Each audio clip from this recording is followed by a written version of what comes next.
Nakarelax yun ha. Blueberry Tiger Golden Salad.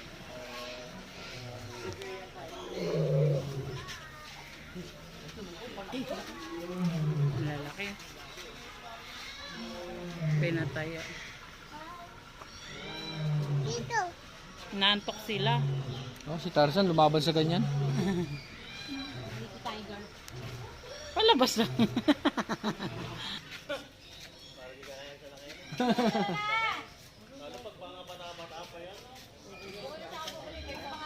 Payat na nga po eh. Sabi nung ano, ang maghapong pagkain yun. Bigyan mo ng safety na lang siya. Bigyan mo. Hindi ako paliwanag, hindi ako may nag-explain dito. Dati nung isang dala kong tindihan, gusto niya ng Kasi nung kalaki. Pabigyan mo sa kanya. Kalaki. Oh, ang taas.